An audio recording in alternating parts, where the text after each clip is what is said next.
नमो रिहन्ताणं नमो सिद्धानं नमो आयरीयानं नमो वत्सायानं नमो सव्यसाहुनं मोक्षमार्गस्य नेतारं वेत्तारं कर्मभूभृतां ज्ञातारं विश्वतत्त्वानां वन्दे तद्गुणलब्धये।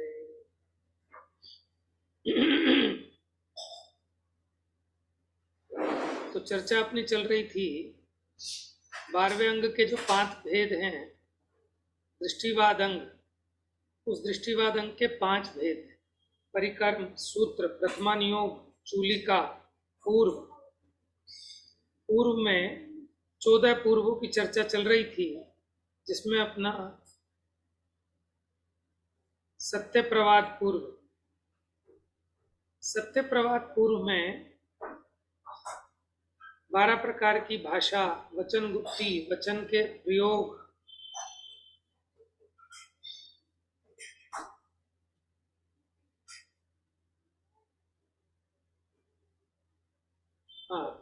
उनके उच्चारण स्थल आदि की चर्चा चल रही थी।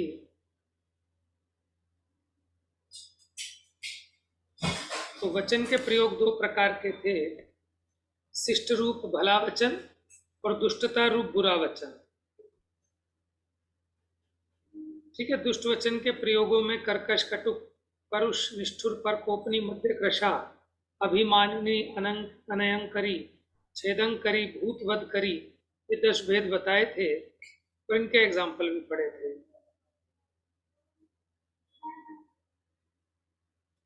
अब यहां से पढ़ना है अभिमानी वचन से। पूनम भाभी जी पढ़ेंगे। लोक में अपने गुण प्रकट करना, अन्य के दोष कहना, 8 मदों में से किसी भी मद युक्त वचन कहना अभिमानी वचन है। शील को खंडित करने वाले या जिन वचनों से प्राणी विष भक्षण कर ले इत्यादि अनिष्ट रूप वचन अनयंकरी हैं। तप, वीरशील, व्रत आदि गुणों को समूल नष्ट करने वाले, झूठे दोषों को प्रकट करने वाले इत्यादि वचन छेदंकरी हैं। जिन्हें सुनने से प्राणी शोकाकुल हो जाए, प्राणी का नाश हो जाए इत्यादि अनिष्ट वचन भूतवध करी हैं। ये 10 प्रकार के वचन महानिंद, सर्व पाप की खान, स्वपर जीवों को दुख उत्पन्न करने वाले हैं, अतः इनका त्याग करना योग्य है। देखिए, ये जो 10 प्रकार के दुष्ट वचन कहे, हमें इनको बोलने का त्याग करना चाहिए। कई बार भाव नहीं होते फिर भी हम ऐसे वचन बोल देते हैं। समझ में आया ना? अक्सर बच्चों को कि तेरी हड्डी तोड़ दूंगी, तेरा मुंह तोड़ देंगे, इस प्रकार के वचन कोई तोड़ना थोड़ी ना चाहता है, लेकिन ये भाषा, ये दुष्ट रूप बुरे वचन है, सामने वाले को संताप उत्पन्न करने वाले। और वचनों की शक्ति तो आपको पता ही है कि मीठे वचन बोलने पर मुश्किल से मुश्किल काम भी निकल जाते हैं, और कटु वचन बोलने पर काम बिगड़ जाते हैं। अब बताओ, देखो ऐसा है, कौन से वचन बताए? अनयंकरी वचन, कि सामने वाला जहर खा के मर जाए। सोचो उसे कितनी पीड़ा होती होगी उन वचनों के सुनने से कि वो जहर खाकर मरने को तैयार है। तो ऐसे जो महानिंद, पाप की खान, स्वयं को भी और पर जीवों को भी दुख उत्पन्न करने वाले हैं, ऐसे दुष्ट रूप वचनों का त्याग करना चाहिए। अब देखिए, लोक में 12 प्रकार की भाषा बोली जाती है, बताइए। भैया आपकी ये बात बिल्कुल ठीक है। मेरे सगे ताऊ जी के लड़के हैं, ग्रेटर नोएडा में रहते हैं। तो वो ग्रेटर नोएडा में जो एक नया मंदिर बना है ना, वीर कुछ करके है, वो हाँ हाँ, उन्होंने ही बनवाया मूल में। शुरू में पैसे वैसे इकट्ठे करके सब उन्होंने ही बनवाया मूल में। फिर लगे रहे। सबसे पहले मूर्ति भी सिकंदराबाद के हैं, वो सिकंदराबाद से लाके रखी, विराजमान करी उन्होंने, बाद में मंदिर बनवाया। अब फिर उसमें उन्होंने अपने किसी एक जानकार को अध्यक्ष बनवा लिया और उसने मतलब उनके हिसाब से उसने उस पर कब्जा कर लिया, मतलब उनकी बात नहीं चलती, उसकी चलती है। तो उसने ऐसे कह दिया उनको, अभी 2-3 दिन पहले की ही बात है, कि तेरी चलने नहीं दूंगा मैं, अब मेरी चलेगी, और तू बेकार है, तूने कुछ नहीं किया मंदिर के लिए। भाई साहब वहां खड़े खड़े उनको पैरालिसिस हो गया, इतनी देखो बुरी तरह से उनको अटैक आए पैरालिसिस के, कि वहीं गिर पड़े वो, कि भाई मतलब मैंने जी जान लगा दिया इस मंदिर के लिए, और तूने ऐसे बोल दिया कि तेरा कुछ नहीं है मंदिर में, तेरे तेरे बस की कुछ नहीं है, तूने तो पैसा खा लिया, तूने तो ऐसा कर लिया। वो कह रहे मैंने अपनी जिंदगी लगा दी यहाँ पर, और तूने ऐसे बोला। वहीं खड़े खड़े उन्हें 2 अटैक आ गए, और आज वो कैलाश हॉस्पिटल में एडमिट है, इतनी बुरी तरह से। मतलब वाकई जिनवानी की बात इतनी सच्ची है, मैं ये कह रही हूँ कि सिर्फ शब्दों से अटैक आ गया उन्हें, पैरालिटिक, पूरा शरीर उनका पैरालाइज्ड हो गया देखो ना वचनों की कितनी जगह सामर्थ्य से है। इंसान। इसलिए हमें अपने वचनों का प्रयोग करते समय बहुत सावधानी रखनी चाहिए। ठीक है ना, कितने मुश्किल काम हो, कितने भी अटके हुए काम हो, आपके मिष्ट वचनों से, शिष्ट वचनों से वो काम हो सकता है। और वहीं काम बिगड़ने में 1 मिनट नहीं लगती है। कितनी अच्छी अच्छी रिश्तेदारी बिगड़ जाती हैं, आपस में खुद मियाँ बीवी का, पति पत्नी का झगड़ा हो जाता है। और कितने बड़े मुकदमे हों, भाईचारे से, समझौते से, मीठे वचनों से सब निमट जाते हैं। जब पुलिस में मुकदमा दर्ज करते हैं तो पुलिस वाले भी कहते हैं भाई साहब बाहर बैठ के समझौता कर लो, कोई फ़ायदा नहीं है कोर्ट कचहरी में, लेकिन नहीं मानते। लेकिन 10-20 साल धक्के खाने के बाद कोर्ट कचहरी के अंत में भी यही रिजल्ट होता है कि बैठ के समझौता करना पड़ता है। तो इसलिए हम देखो, एक बार एक शेर को किसी ने गोली मारी, गोली तो मारी लेकिन साथ में भी बोल दिया तो कुत्ता है, काहे का शेर है। तो गोली का जख्म तो भर गया, लेकिन जो बोली थी उसका जख्म नहीं भरा है। तो उसको 10-20 साल बाद मानो अगर वो मिला तो वापस उसने उस पर अटैक किया, इसलिए नहीं कि पैर की गोली, कि पैर का घाव तो भर गया था तभी 1-2 महीने में, लेकिन उसने उसको जो उसकी बेइज्जती करी, वो बोली, वो घाव नहीं भरा। यानी मुंह से निकला हुआ वचन वापस नहीं लिया जा सकता। फिर आप उसकी कितनी भी लीपा पोती करके कितना ही कुछ करो, कितना समझाओ, लेकिन मामला नहीं सुलटता। इसीलिए समझदार व्यक्ति पहले तोलता है फिर बोलता है। तो जगत में भी हम अपने वचनों के बल पर सफलता को प्राप्त करते हैं, और जिनका अपने वचनों पे कंट्रोल नहीं है, अपनी भाषा पे नियंत्रण नहीं है, वो हर जगह निंदा के पात्र होते हैं और जगत में फेल होते हैं वो। सही बात। तो ये भी बहुत इम्पोर्टेंट एस्पेक्ट है, ये हमें समझना चाहिए। अब देखो घर में सारी कलह खत्म हो जाएगी, आप कड़वा बोलना बंद कर दो बस, है ना, सारे झगड़े खत्म। दुश्मन से भी कड़वा तो बोलना ही नहीं चाहिए किसी से भी। दूसरे के लिए हम अपना मुंह क्यों खराब करें, हम अपना आचार, अपना शिष्टाचार, अपना व्यवहार वो नहीं बिगाड़ेंगे। दुश्मन भी अपने घर आए उसे भी प्यार से बिठा के चाय पिलाना, पानी पिलाना, फिर देखना उसका रिजल्ट। शत्रु भी मित्र बन जाता है। तो कह तो सकते हैं, करने में तो बहुत कठिन है ये। लेकिन इसका एक बार रिजल्ट देखेंगे, ऐसा है ना, जिस जिस चीज़ का हमें रिजल्ट मिलता है तब वो जीव मानता है उस बात को। ये बात ठीक है कि करना बड़ा कठिन है, लेकिन हम ये कह रहे हैं ठीक है, मन में आपके भले ही कषाय हो, कम से कम वचनों में तो प्रकट नहीं होनी चाहिए ना। और फिर प्रश्न ये, हमारा जिनके जिनकी मतलब लड़ाई हुई उनकी आपस में, और उनको अटैक पड़ गया, वो उनके घर वाले क्या उनको प्यार के से बुला के घर पे चाय पिला सकते हैं? देखो अगर और जबकि समझदार वो व्यक्ति, रिश्तेदार हैं, बहुत रिश्तेदार हैं आपस में, वो देखो ऐसा है, रिश्तेदारी खत्म हो गई। सब तरह के लोग होते हैं। जैसे पुराने बुजुर्ग लोग जो होते हैं ना, समझदार होते हैं वो ऐसे केस में भी कहते हैं प्यार से बुला लो, बिठा लो, बात कर लेंगे, क्योंकि उनको पता है झगड़े का कोई फायदा नहीं है। सब तरह के लोग हैं, ये बात अलग है कि ऐसे लोग दुर्लभ हैं, लेकिन नहीं है ऐसी बात नहीं है। हाँ, है ना। अरे छोड़ो दूसरों को, हम अपने ऊपर करके देखेंगे ना। हम अपने ऊपर करके देखेंगे, और जितना जितना उसका रिजल्ट मिलेगा, हमारा अपने आप आत्म उत्साह बढ़ता है फिर, है ना। पहले छोटी छोटी चीज़ों में, ये तो बहुत बड़ा केस है, लेकिन छोटी छोटी चीज़ों में जब हम जीतना चालू करेंगे अपनी कषाय को, तो फिर बड़ी बड़ी कषायों को भी जीत पाएंगे। अभी तो हम जरा जरा सी चीज़ पे नाराज़ हो जाते हैं और मानते नहीं हैं। तो पहले छोटे छोटे जो ऐसे झगड़े होते हैं, कोई विवाद होता है, बात होती है, उसमें गम खाना सीखें, तो फिर इतने बड़ों बड़ों को भी जीत पाएंगे। ठीक है ना। ये बात ठीक है कि आपकी मुश्किल है, लेकिन असंभव नहीं है। भैया मैं एक बात पूछूं आपसे। हम्म।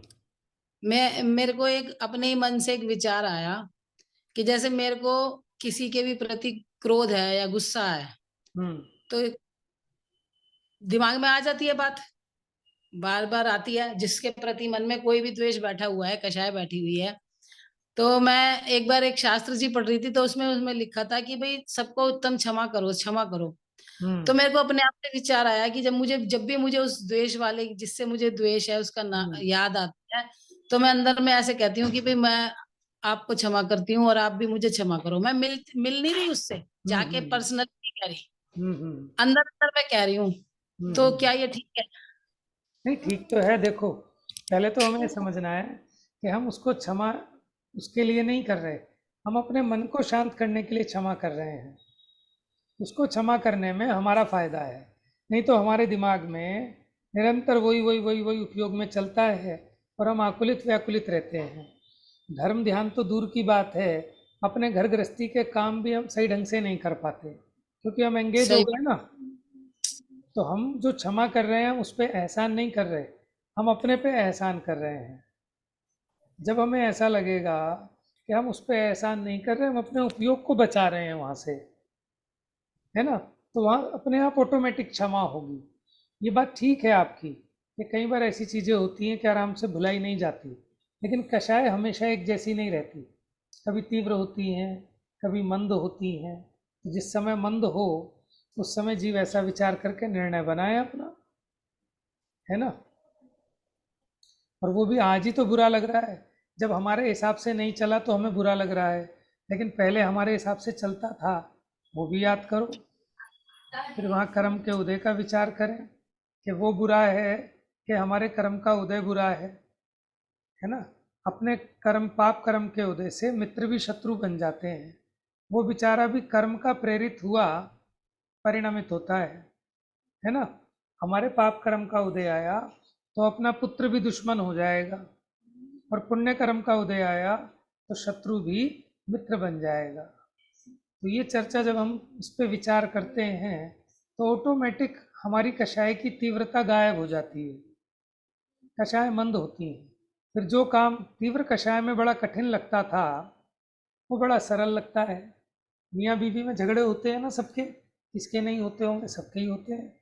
जिनके नहीं होते वो सही में सच्चे पति पत्नी है ही नहीं। ऐसे ही जो भाई बहन होते हैं ना छोटे छोटे, ये लड़ते हैं, तो जो लड़ते हैं ना वही असलियत में सही भाई बहन है। जिनमें लड़ाई झगड़ा नहीं होता, तो उनमें प्रेम भी नहीं होता, अटैचमेंट ही नहीं होता, बॉन्डिंग ही नहीं होती है। ठीक है ना। ये मैं लौकिक अपेक्षा से कह रहा हूँ, धार्मिक अपेक्षा से नहीं। तो आप समझना कहाँ किस अपेक्षा से बात है। आप ही देखो, वो बच्चे दोनों ऐसे लड़ते हैं जैसे क्षण में शत्रु हों, और दूसरे ही क्षण जब एक को दूसरा दिखाई नहीं देता तो वो दुखी हो जाता है, कहाँ गया, कहाँ गई। समझ में आया। तो कषायों का वेग है, ऊपर नीचे चलता रहता है, लेकिन इसका मतलब ये नहीं है कि कषाय में जो हमने निर्णय कर लिया अब हमें वो निभाना पड़ेगा। कि हमने प्रतिज्ञा ली थी कि आज के बाद हम इससे बात नहीं करेंगे, लेकिन वो कषाय में ली गई प्रतिज्ञा थी, उसको तो तुरंत भंग कर देना चाहिए। वो काहे की प्रतिज्ञा, वो तो कुप्रतिज्ञा है, उसको जितना जल्दी छोड़ें उतना अच्छा है। और जब मंद कषाय हो, तुरंत कोई ना कोई ऐसा निमित्त मिलाकर अपने आप ही बोल लें, थोड़ा सा छोटे बन जाएं, तो झगड़े निमट जाते हैं। हम एक कदम बढ़ाएंगे तो सामने वाला भी दो कदम बढ़ाएगा, है ना। तो कषाय हमेशा एक जैसी नहीं रहती, कषाय कभी घटती है, कभी तीव्र होती है, तो कषाय के हिसाब से चलता है। लेकिन उसके आधार पर हमें सामने वाले को अपना शत्रु नहीं समझना चाहिए, आज वो हमारे हिसाब से काम करने लगे तो हमें लगेगा बहुत अच्छा है, हमारे हिसाब से काम नहीं कर रहा तो हमें लग रहा है कि दुश्मन है। तो गड़बड़ी तो मेरे में है, तो मैं अपनी इच्छा के हिसाब से सामने वाले को परिणमित कराना चाहता हूँ। देखो ये तो विचार करने से मोह गलता है, कषाय गलती है ना। उपाय तो यही है, और उपाय है, ऐसा नहीं है कि उपाय नहीं है, उपाय है। मुनि बनते हैं ना जीव, तो कषाय को छोड़कर ही तो बनते हैं। उनके लिए कौन शत्रु है? ना कोई मित्र है, ना कोई शत्रु है। लेकिन हम उतनी मोटी नहीं जीत सकते, लेकिन छोटी छोटी तो जीते हैं अभी। जब आज छोटी छोटी जीतेंगे तो कल को बड़ी बड़ी कषाय भी जीत पाएंगे। लेकिन उसका आधार तत्व ज्ञान, सच्ची समझ के आधार पर ही जीत सकते हैं। जब तक हमें लगेगा कि जा हमने माफ किया इसको, तो हमें लगता है कि हमने उस पर एहसान किया, तो क्षमा नहीं हुई। नहीं, मैं दोनों बात बोलती हूँ। मैं तो कि भाई सामने जाके नहीं, पीछे से ही कि आप मुझे क्षमा करो और मैंने आपको क्षमा किया, हाँ नहीं, बोलते तो हैं, लेकिन तो ये बोलने का कार्यकारी नहीं है मतलब। नहीं, वो अच्छी बात है। वो तो है ही, हमारे मिच्छा में दुक्कड़म सव्वे भावा खमंतु में, वो तो है उत्तम क्षमा के दिन। लेकिन मेन चीज ये है कि हमने अपने आप को उस दुख से छुड़ाया कि नहीं छुड़ाया, अपने उपयोग को उससे बचाया कि नहीं बचाया। हमने कहा तो, आप ना भी कहें तो भी कोई आपत्ति नहीं है, लेकिन भीतर में आपका मन, आपका मस्तिष्क, आपका उपयोग वहां से निवृत्त हुआ कि नहीं हुआ उस मैटर से। लेकिन अगर आप उस मैटर में उलझे हुए हैं और अपनी कषाय अपनी पकड़ में आती है ना, कब कषाय मंद हुई है, कब तीव्र हुई है, ये अपने अनुमान में आती है कि नहीं आती है। अपने को दिखता है कि मैं गलत हूँ, फिर भी हम अड़ते रहते हैं, लड़ते रहते हैं। क्यों? ये भी समझ में आ रहा है कि कषाय तीव्र है, और जब कषाय मंद हो तो बाद में हम सॉरी भी बोल लेंगे, है ना, गलती भी मान लेंगे। तो ये सब कषाय का खेल है। कषायों के आधार पर किसी का ना तो अपना और ना दूसरे का निर्णय नहीं किया जा सकता। कषाएं वो तो संवेग हैं, आई हैं, तीव्र हुई हैं, मंद भी हो जाएंगी, लेकिन उसके आधार पर वस्तु स्वरूप का निर्णय नहीं होता। ठीक है, चलिए। तो अपने जीवन में जितना हम इसको कोशिश करेंगे उतनी शांति उपलब्ध होगी। हमें करनी चाहिए कोशिश। नियम ऐसे लेने चाहिए कि आज किसी को मैं बुरा भला नहीं कहूँगा, आज अष्टमी है, आज ना किसी की बुराई सुनूंगा ना किसी की बुराई करूँगा। ये सब रोज़ तो नहीं रह सकते हम, कोई बात नहीं, महीने में एक दिन, क्योंकि बुराई करने में इतना आनंद आता है ना कि जो इंद्र नाग नरेंद्र वा अहम इंद्र के नाई कहो। समझ में आया? जिससे अपनी लग रही हो, जिससे अपने को कसाए हो, तो हम किसी से उसकी बुराई करें और सामने वाले भी कह दे हाँ जी वो ऐसे ही है, बहुत निकम्मा है, तो अपने को क्या सुख होता है? सुख काहे का हो रहा है? बुराई करने का? कि नहीं, तूने अपने भीतर इस प्रकार की इच्छा की थी और सामने वाले ने तेरी हाँ में हाँ मिला दी, तो तुझे संतुष्टि होती है। और अगर वो तेरी हाँ में हाँ ना मिलाए और ये कह दे नहीं नहीं भाई साहब आपसे गलती हो रही है, वो तो बहुत सज्जन है, तो अब आपको वो भी कि ये आया उसका वकील बन के कि ये भी उसके जैसा ही है, उसे भी अपने शत्रु की कोटि में रख लेते हैं। कषाय का ऐसा ही स्वरूप है। समझ में आया? तो कषाय के स्वरूप को समझना चाहिए, ज्ञान के स्वरूप को समझना चाहिए। ज्ञान के आधार से सभी कषायों को कैसे जीता जा सकता है उस विधि को समझकर अपने को सुखी कर लेना चाहिए। सामने वाला हमारी तरफ से भाड़ में जाए, वो हमें माफ़ करे तो ठीक, नहीं करे तो ठीक, हमें सही समझे तो ठीक, हमें गलत समझे तो ठीक। मेरे सुख दुख का आधार पर व्यक्ति नहीं है, उसकी मेरे बारे में क्या सोच है ये मुझे सुखी दुखी नहीं कर सकती। लेकिन मेरे बारे में क्या सोच है, मेरा अपना चिंतन क्या है, वो मेरे असली सुख दुख का कारण है। लेकिन हम उसी चक्कर में लगे रहते हैं, दूसरे को राजी करने के, नाराजी करने में। स्वयं को, अपने उपयोग को इन सब कषायों से निवृत्त करें तो अपने में आनंदमय है। ना काहू से दोस्ती, ना काहू से बैर है। चलिए ठीक है भैया। पढ़िए। लोक में 12 प्रकार की भाषा बोली जाती है, जो इस प्रकार है: अभ्याख्यान, कलह, पैशून्य, असंबद्ध प्रलाप, रति अरति, उपधि, निकृति, अप्रणति, मोक्ष, सम्यक दर्शन, मिथ्या दर्शन। इसने ऐसा किया, ऐसा अन्य जीवों को अनिष्ट रूप वचन कहना अभ्याख्यान भाषा है। हाँ जी, देखो जिस ये बहुत मोस्ट कॉमन है। हम लोगों की आदत क्या है कि गलती है चाहे हमारी हो, लेकिन हमें कोई ना कोई ऐसा व्यक्ति चाहिए, ऐसा कोई ना कोई हम निमित्त ढूंढते हैं जिसके सर पर हम ठीकरा फोड़ सकें, और हम कहते हैं इसने ऐसा किया, उसकी वजह से ऐसा हो गया। डॉक्टर साहब एक उदाहरण देते हैं ना कि कप रखा था और सासू का पैर लग गया कप पर, कप टूट गया, तो डांट किसको पड़ेगी? बहू को। ठीक है, कहा तूने रास्ते में रख दिया खुद ने पैर मारा है, फिर भी डांट किसको पड़ेगी? बहू को। अच्छा, अब वो बहू कहे कि माँ जी ये तो मैंने नहीं रखा, आपने ही रखा था चाय पी के, कि तेरी क्या आरती उतारने के लिए लाए हैं, तो यहाँ से उठा के नहीं रख सकती थी कप? तो भी उसको ही कहना है। मैंने बहू ने रखा तो भी गलती उसकी, हमने खुद रखा तो भी गलती उसकी है। कषाय का ऐसा ही स्वरूप है। तो ऐसा बहुत देखा जाता है कि इसकी वजह से ऐसा हो गया, इसने ऐसा कर दिया, उसने मुझे ऐसा कह दिया था इसलिए मैंने ऐसा कर दिया, मेरी तो कोई गलती नहीं है, सारी गलती उसकी है। हर चीज में कुछ भी विपरीतता हो, प्रतिकूलता हो, हमें क्या दिखता है? अपना दोष नहीं दिखता, हमें कोई ना कोई दूसरे का दोष दिखता है कि साहब उसने हमें हमारे साथ गलत करा दिया, उसने हमें झूठ कह दिया, उसने हमारा नुकसान करा दिया, उसकी वजह से हम ऐसा हो गए। तो ये कौन सी भाषा है? अभ्यख्यान भाषा।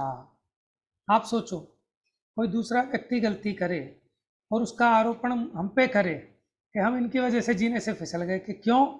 कि इनको देखने लगे, इनकी वजह से ध्यान भट गया हमारा, तो हमें कितना गुस्सा आएगा है। तो आप ये देखो, इसलिए ऐसी भाषा बोलना ये अभ्याख्यान भाषा है। दूध निकाल दिया आपने खुद, और फिर ये कहो कि इसके चक्कर में निकल गया, उसके चक्कर में निकल गया है, ये टाइम पे काम नहीं करते इसलिए इनकी वजह से निकल गया। तो ये कैसी भाषा हो गई? अभ्याख्यान भाषा। और समझदार व्यक्ति, देखो पंडित जी कहते हैं ना कि कार्य स्वयं करो और श्रेय दूसरों को दो, लेकिन वो अच्छे कार्यों की बात है, समझ में आया? और हमारी आदत कैसी है कि बुरे कार्य करते खुद हैं और उसका इल्जाम दूसरों पे देते हैं, जबकि क्या करना चाहिए? अच्छे कार्य खुद करें और उसका श्रेय दूसरों को देना चाहिए कि साहब आपकी वजह से हो गया, आपके कारण ऐसा हो गया, आप नहीं होते तो भैया हम तो जी नहीं पाते हैं, हमारी दुकान ही नहीं चल पाती, आपने बता दिया तो हमने ऐसा काम कर लिया। समझ में आया? ये लौकिक में भी शिष्टाचार की भाषा है। तो इसलिए अभ्याख्यान भाषा बहुत नुकसानदायक है, कषाय को बढ़ाने वाली है, दूसरे व्यक्ति का चित्त दुखाने वाली है, आपकी अविवेक पूर्णता नासमझी को बताने वाली है। तो इसलिए आज के बाद अपनी गलतियों का ठीकरा दूसरों के सर पे नहीं फोड़ना। आगे पढ़िए। जिस वचन से तत्काल ही कलह लड़ाई प्रकट हो जाए, परस्पर विरोध हो जाए, घोर बैर हो जाए, मारामारी हो जाए, वह कलह भाषा है। माने किसी ने अपनी कोई गुप्त बात शेयर की थी और हमने उसकी गुप्त बात दूसरे को बता दी, उन दोनों में आपस में झगड़ा हो गया, कलह हो गया। समझ में आया? कोई भी ऐसा काम, तो ऐसे वचन नहीं कहना। तो आपका प्रश्न होगा ये तो मायाचार हो गया। क्या हो गया? ये मायाचार हो गया। हमें पता तो है, सामने वाले ने पूछा भाई इसने मेरी बुराई करी क्या, और आपने नहीं बताई, तो फिर तो झूठ होगा अथवा मायाचारी होगी। तो भैया देखो, ये जो निचली भूमिका है इसमें क्रोध मान माया लोभ तो होंगे, लेकिन ऐसे क्रोध मान माया लोभ का त्याग कराते हैं कि जिससे किसी का बहुत झगड़ा हो जाए, कलह हो जाए, बहुत नुकसान हो जाए, परिणामों की बहुत हानि हो। पंडित जी ने लिखा ना कि बड़ी कषाय छुड़ाने के लिए कोई छोटी कषाय भी कराते हैं। जैसे लोभ कषाय दिखाकर जीवों को पापों से छुड़ाते हैं, नरक का भय दिखाकर, स्वर्ग का लोभ दिखाकर पाप से हटाकर पुण्य में लगाते हैं, वहां भी इसका भला ही है। चलिए आगे। अन्य के सच्चे झूठे दोषों को प्रकट करना, किसी की पीठ पीछे चुगली करना, जिससे दूसरों की आजीविका धनादि का नाश हो जाए, लोक में निंदा हो जाए, कलंक लग जाए, अपवाद हो जाए, वह पैशून्य भाषा है।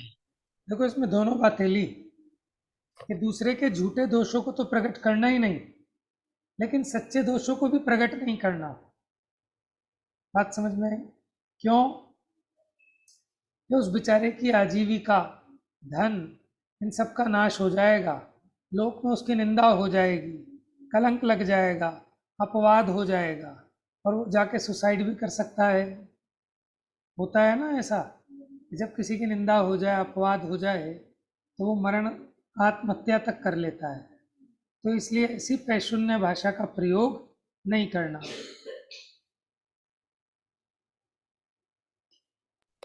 धर्म अर्थ काम मोक्ष, इन चार पुरुषार्थों के संबंध रहित वृथा बकवाद रूप वचन असंबद्ध प्रलाप भाषा है। असंबद्ध माने कोई रेलेवेंसी नहीं है। माने देखो, जीव के चार पुरुषार्थ होते हैं, तो धर्म का होगा, अर्थ का होगा, काम का होगा, या मोक्ष का होगा। माने जिस जिस बात का कोई मतलब ही नहीं है, कोई प्रयोजन की नहीं, बिल्कुल निष्प्रयोजन है, तो वो फालतू की बात करना, वो कहलाता है बकवाद। इसको हम बकवास भी कहते हैं। ठीक है? तो वो सब असंबद्ध प्रलाप भाषा है। असंबद्ध माने नॉन रेलेवेंट। चलिए आगे। इंद्रियों के विषयों में राग को उत्पन्न कराने वाले वचन रति भाषा है। देखो ऐसे वचन कहते हैं कि साहब आपने फला पकवान खा के देखा? अरे नहीं साहब, वो खाओगे तो बस वो तो अमृत है। समझ में? इससे क्या होगा? उसको विषयों में राग उत्पन्न होगा। अरे भाई साहब, आपने फला मॉल नहीं देखा तो आपने कुछ नहीं देखा। आप वहाँ नहीं घूमे शिमला तो आप कुछ नहीं घूमे। तो ऐसी भाषा जो दूसरे जीवों को विषयों में राग उत्पन्न करा दे, वो रति भाषा है। आगे पढ़िए। ये तो हम लोग बहुत ही करते हैं। तो अब देखो ना, इससे क्या हो रहा है कि सामने वाले की शांति का घात हो रहा है। आजकल तो सबसे ज्यादा हो रहा है ये मीडिया पे। मान लो किसी के फेसबुक पे 25 फ्रेंड है, और हमारे घर में तो बहुत बात होती है। मैं यही कहती हूँ, मैं मम्मी देखो ये वहां जा रहा है, मम्मी देखो ये वहां जा रहा है। मैंने कहते एक भाई तेरे फेसबुक पे 25 फ्रेंड है ना, वो एक एक जना एक एक जगह गया है। तुझे तो ऐसा लग रहा है सारी दुनिया 25 जगह घूम रही है, और बराबर। तेरे तो में परेशानी हो रही है तुझे। तो इससे तो अच्छा ही सही है बात है। अब फेसबुक बंद कर दे, हाँ हाँ, क्योंकि ये पागल बनाए जाए। और अच्छा ऐसा भी देखा है मैंने भैया, एक बार जाते हैं और उसके 2-2 महीने तक फोटो डालते रहते हैं। बिल्कुल। बंदा पागल ही हो जाए यार, ये तो बहुत घूम रहे हैं। हाँ, अब देखो ना, जहर चढ़ता है तुरंत जीव को, इंजेक्शन लगाने की जरूरत नहीं है। आंखों से देखकर भी जहर चढ़ता है। बहुत ज्यादा, समझ में आया? बहुत हो रहा है।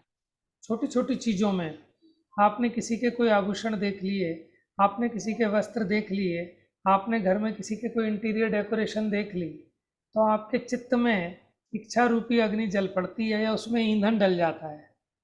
जल तो पहले रही थी लेकिन मंद थी, लेकिन अब उसमें। पहले तो भैया कभी कोई किसी के घर कभी कभार जाना होता था, और हम्म। सोशल मीडिया के चक्कर में तो अननोन अननोन लोग भी डाल रहे हैं, सबके देख रहे हैं भैया देख मैंने आज ये बनाया, मैंने आज ये खाया, मेरे घर में ये लग रहा है, मेरे ये कपड़े, मेरे ये गहने। पागल हो रही है दुनिया बिल्कुल। देखो ना आप, कितना घातक है फिर ये। उस बहुत तरह ज्यादा। से कितना घातक है। और कितने कितनों को देखोगे, 250-250 फ्रेंड है, वो भी एक बहुत बड़ा काम है, डेली सबके चेक कर लो। समझ में आया? तो कितनी, माने कहाँ से टाइम मिलेगा हमें अपने लिए फिर। चलिए आगे पढ़िए। इंद्रियों के विषयों में अरति उत्पन्न कराने वाले वचन अरति भाषा है। तो ये तो अच्छी चीज है भैया, इंद्रियों के विषय में अरति उत्पन्न कराने वाले वचन। यहाँ आरती का मतलब द्वेष है। माने अच्छा। जैसे दो प्रकार के विषय होते हैं ना इंद्रियों के, सुहावने और असुहावने। तो सुहावनों में राग और असुहावनों में द्वेष। यार ये पकवान तो बहुत गंदा होता है, बिल्कुल मेरे को तो खाया नहीं जाता ये। टिंडे की सब्जी हो तो भाई साहब खा ही नहीं सकते। घिया कौन खाता है? आपने घिया बना ली, घिया तो कभी मत खाया करो, ये मत किया करो। बिना मतलब की राग द्वेष को बढ़ाने वाली कथा है। अच्छा वाला खाने वाला हो वो भी नहीं खाएगा। कह रहे तुम्हारी साड़ियाँ तो ऐसी हैं सितारों वाली, वो तो फैशन आउट हो गया है। तो आरती उत्पन्न कराने वाली चीज़ है ना, लेकिन उसमें क्या होगा, घर में झगड़ा पड़ जाएगा। घर वाली आके कहेगी मैं तो ये सारी साड़ियाँ फेंक रही हूँ क्योंकि मेरी सहेली कह रही थी ये तो फैशन आउट है। तो विषयों में आरती तो पैदा हुई, लेकिन विरक्ति कहाँ हुई? वो तो उसमें आरती हुई तो दूसरे में रति हुई कि अब फैशन इसका नहीं है, अब फैशन इसका है। तो ये तो एक साथ चल रहे हैं ना दोनों, आरती और उसके साथ साथ रति। अब अगर इसका फैशन आउट हो गया, इतने में थोड़ी ना संतुष्टि होती कि फिर क्या है फैशन में आजकल, वो भी तो साथ में चाहिए। ऐसे थोड़ी फेंकोगे, कोई चीज़ फेंकोगे तो उसकी जगह दूसरी भी चाहिए। राग द्वेष का जोड़ा है। चलिए आगे पढ़िए। परिग्रह को इकट्ठा करने की, रखने की, आसक्ति बढ़ाने में कारणभूत वचन उपधि भाषा है। उपधि माने वही उपाधि को बढ़ाने का, कि हम जैसे परिग्रह की चर्चा करें किसी से कि मेरे पास तो 10 मकान है, मेरे पास तो इतने तोले सोना है, इतने आभूषण हैं, इतने वस्त्र हैं, इतने बर्तन हैं, मैंने तो पहले से जोड़ जोड़ के रख रखा है सब कुछ। भाई सब बुढ़ापे में कोई नहीं देगा, कोई काम नहीं आएगा। चुपचाप अपनी गुठली बना लो।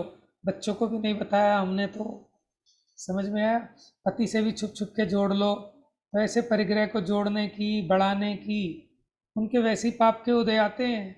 पैसा तो बहुत पड़ा रहता है, लेकिन ना बच्चे पूछते, ना बहू पूछती, ना पति पूछता। समझ में आया?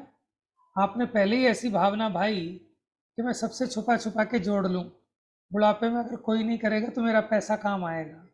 तो उदय भी ऐसे ही आता है, कोई करने को तैयार नहीं होता और पैसा पड़े पड़े चाटते रहो। बच्चे कह देते हैं पैसा भी अपने पास रखो, हमें आपका पैसा भी नहीं चाहिए, हम चले। समझ में आया? तो ये सब परिग्रह को इकट्ठा करने की, रखने की, बढ़ाने की, ऐसे जो वचन हैं वो उपधि भाषा है।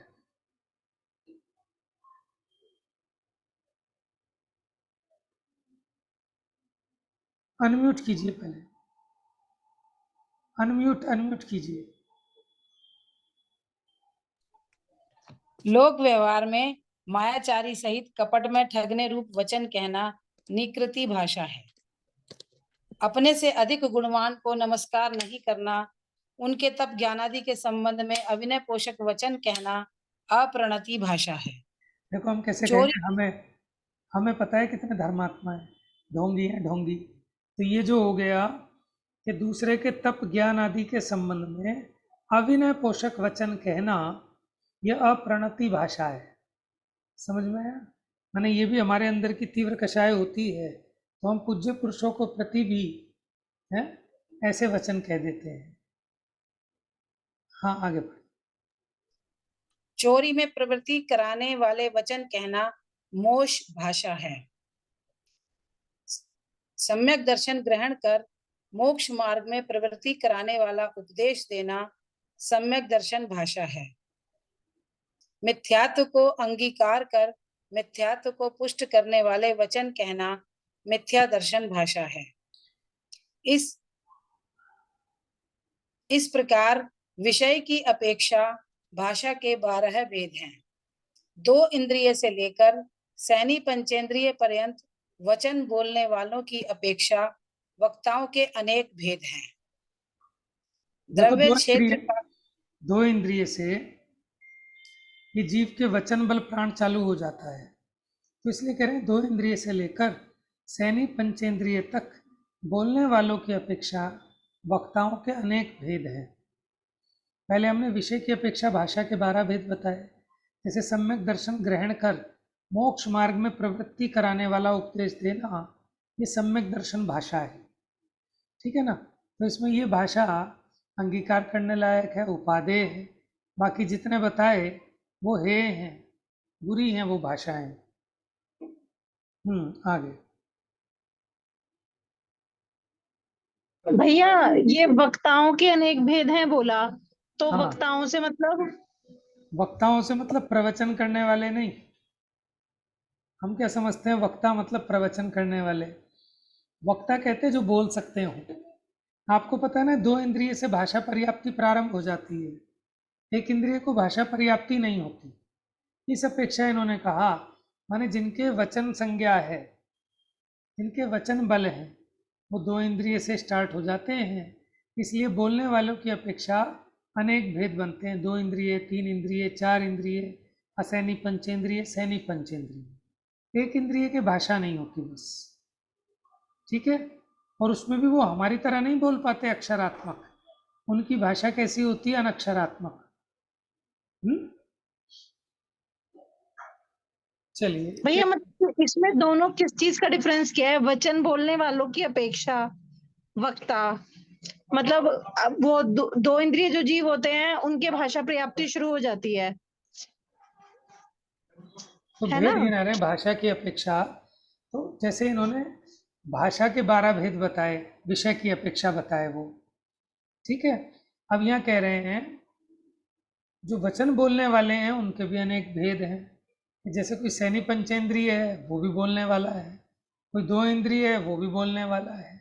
तो इस प्रकार भाषा बोलने वालों की अपेक्षा भी भेद होते हैं, भाषा के विषय की अपेक्षा भी भेद हैं, भाषा के भेदों की अपेक्षा भी भेद हैं, भाषा बोलने वालों की अपेक्षा भी भेद हैं। तो उस प्रकार के भाषा संबंधी, वचन संबंधी जितने प्रकार के भेद प्रभेद हैं वो यहाँ बता रहे हैं। ठीक है। द्रव्य, क्षेत्र, काल, भाव आदि की अपेक्षा मृषा रूप असत्य वचन के अनेक भेद हैं। उनमें से कुछ इस प्रकार हैं। विद्यमान वस्तु को अविद्यमान रूप कहना, जैसे घट होने पर भी घट नहीं है ऐसा कहना। सत का अपलाप रूप असत्य है। असत्य वस्तु को प्रकट करना, जैसे देवों की अकाल मृत्यु कहना, अथवा द्रव्य, क्षेत्र, काल, भाव का विचार किए बिना अविद्यमान वस्तु को विद्यमान कहना, जैसे देखे बिना ही कहना कि यहाँ घट है। असत का उद्भावन रूप असत्य है। देखो ये बता रहे हैं असत्य 4 प्रकार का होता है, अनेक प्रकार का हो सकता है लेकिन मोटा मोटा 4 बता रहे हैं असत्य। एक तो जो है उसको कहना कि नहीं है, इसको कहते हैं सत का अपलाप। दूसरा है असत का उद्भवन, जो नहीं है उसको भी कहना कि है। तीसरा है अन्यथा प्ररूपण, कि है तो कुछ और कहना कुछ और, ये भी असत्य है। चौथा है गर्हित वचन, माने अभिमान पोषक, निंदनीय, कलहकारक, पीड़ाकारक, ऐसे अप्रिय वचन कहना, वो भी असत्य है। ठीक है, तो असत्य के अनेक प्रकार होते हैं। उसी प्रकार आगे बताएंगे कि सत्य के भी अनेक प्रकार होते हैं।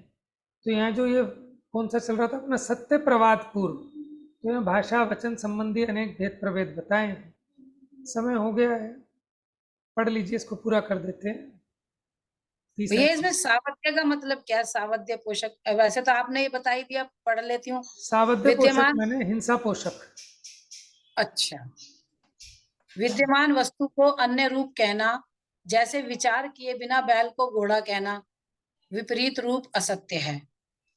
अभिमान सावध्य पोषक, अप्रिय वचन कहना गर्हित असत्य है। तो ये भी असत्य की कोटि में आता है, भले ही आपको सच लगे।